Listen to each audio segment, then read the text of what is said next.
Bom dia, amados irmãos. Cristo hoje abençoe o seu dia de uma maneira especial, abundante, de uma forma maravilhosa a sua caminhada, os seus passos. Hoje seja um dia de experiências e maravilhas com o Senhor. Que o Espírito Santo lhe conduza a águas tranquilas, a pastos verdejantes e que em tudo o Senhor seja glorificado na sua vida. Eu queria meditar na palavra de Deus hoje com você, no livro de Lucas, no Evangelho de Lucas, no capítulo 15. Mas antes eu faço o convite para você se inscrever neste canal, porque todos os dias eu posto aqui devocionais e você será notificado, você receberá esses vídeos para acompanhar, para divulgar, para compartilhar também. E também fique à vontade para escrever aqui seus motivos de oração para eu poder ajudar você em oração. Eu vou orar junto também.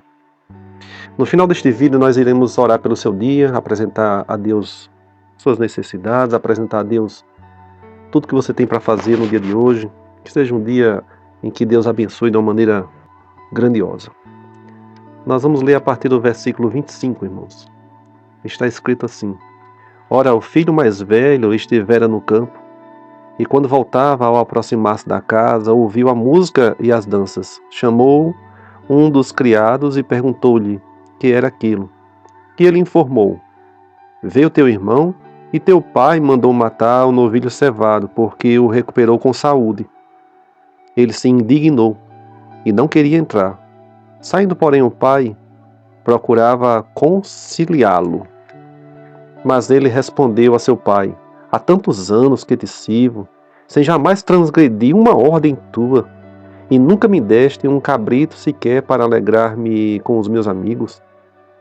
Vindo, porém, esse teu filho, que desperdiçou os teus bens com meretrizes, tu mandaste matar para ele um novilho cevado.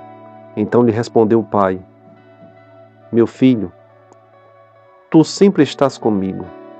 Tudo o que é meu é teu. Entretanto, era preciso que nos regozijássemos e nos alegrássemos, porque esse teu irmão estava morto e reviveu, estava perdido e foi achado. Eu quero meditar na palavra de Deus hoje, não sobre o filho pródigo, mas o irmão dele que permaneceu na casa. Nós sabemos que o filho pródigo, ele tomou uma decisão em pegar os haveres, em pegar tudo aquilo que lhe cabia como herança, mesmo o pai ainda estando vivo, e saiu para viver a sua vida, a Bíblia diz, dissolutamente. É a maneira que ele gastou tudo, e chega um determinado momento, ele cai em si e retorna para a casa do pai, apenas querendo ser um trabalhador, mas o pai o recebe, dá a ele uma aliança, vestes novas, calçados novos, e diz aos trabalhadores que preparem uma grande festa, porque esse filho estava perdido e foi achado, estava morto e reviveu. O outro filho, o que permaneceu na casa, ele tomou uma decisão diferente. Essa decisão diferente fez ele imaginar ele ser melhor do que o irmão que saiu, o filho pródigo. Fez ele imaginar poder julgar o irmão que havia saído, talvez ser desmerecedor do retorno, ser desmerecedor de alguma palavra que o pai pudesse dar, ou até mesmo do acolhimento do pai. Então ele fez um julgamento, ele fez a análise humana, racional, mas ele estava na casa do pai. Ele estava ainda ouvindo a voz do pai, os conselhos. O pai continuava sendo ali um exemplo para ele, uma referência. E isso, irmãos, fica muito tipificado que a casa do pai é o próprio Deus, e quando nós encontramos o caminho, a verdade e a vida, a palavra diz que nós encontramos a libertação. Conhecereis a verdade e a verdade vos libertará. Então nós, a partir do momento que conhecemos a verdade, nós encontramos a felicidade, nos alegramos muito, porque o nosso livro foi escrito, o nosso nome, melhor dizendo, foi escrito no livro da vida. E isso traz um regozijo fora do normal. É uma alegria que transborda o nosso coração, porque sabemos que, independentemente de qualquer coisa aqui nessa vida, nós sabemos que estamos de passagem e a caminho do céu, da eternidade, porque é uma promessa da palavra de Deus, é uma promessa bíblica. Então, aquele filho que saiu, ele resolveu, ele decidiu, ele tomou aquela postura, e o outro que ficou é aquele que muitas vezes as pessoas até dizem assim, né, irmãos? Pessoas que ficaram na igreja, mas são pessoas que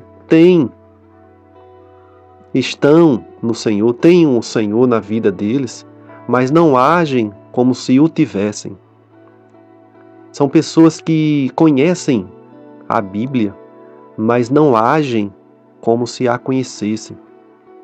São pessoas que já tiveram uma experiência com o Pai, mas as atitudes, elas não condizem com um novo nascimento, com um novo entendimento.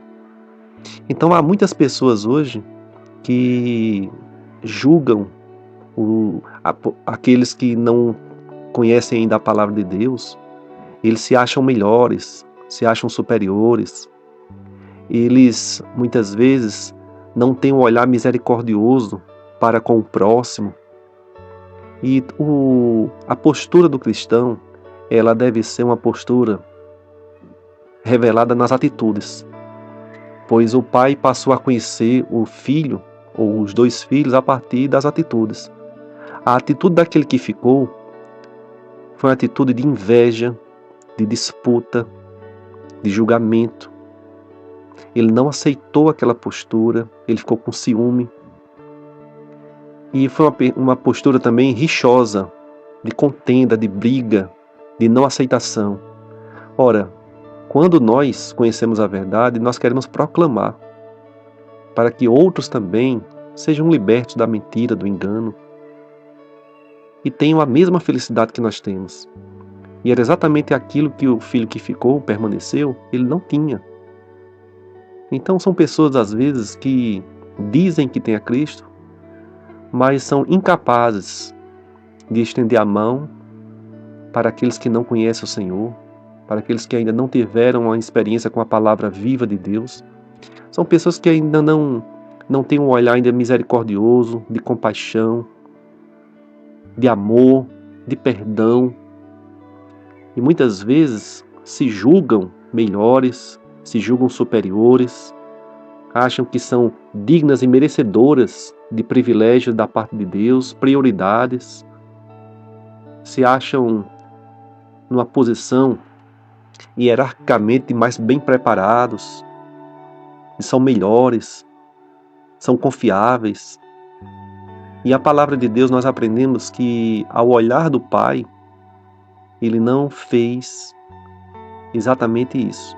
Ele agiu de maneira diferente. E ele foi explicar ao filho, aquele que ficou, a alegria que ele deveria ter no coração, o transbordar. Não era um momento de comparação, eram dois momentos diferentes, o momento do filho que retornou e daquele que permaneceu.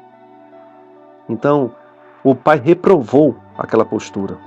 E nós aprendemos, irmãos, que você que já teve um encontro com o Senhor, você que anda como cristão, você deve ter um olhar generoso, paciente, amoroso, alegrar com os que se alegram, alegrar com aquele que encontrou a salvação, aquele que passou a caminhar no caminho da vida, na palavra genuína.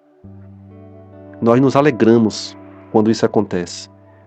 E o Pai nos ensina na palavra que essa deve ser a nossa postura. Esse é o nosso posicionamento que devemos ter. E nós vamos orar para que hoje você seja um veículo de bênção do Espírito Santo para muitos que saíram e precisam retornar. Amém? Eu convido você a fechar os olhos para nós orarmos agora. Senhor, nós oramos para que o Senhor capacite a cada um dos nossos irmãos, que nesse dia ele seja um canal de bênção, um veículo que leve a palavra de Deus, e se alegre. A postura seja de mansidão, de amor, de compaixão, de misericórdia. Que o fruto do Espírito Santo apareça na vida desses nossos irmãos que estão conosco aqui, Senhor. Nós pedimos uma bênção para que esse dia seja um dia maravilhoso, um dia em que o Senhor se revele, o Senhor fortaleça, que o Senhor abençoe a caminhada de cada um dos nossos irmãos. É a oração que fazemos a Ti, em nome de Jesus. Amém. Meus irmãos, peço que compartilhe esse vídeo com as pessoas que você ama, para que outros também escutem essa palavra de Deus. Esse projeto aqui é um projeto do Senhor. E assim nós nos despedimos e nos encontramos no próximo vídeo.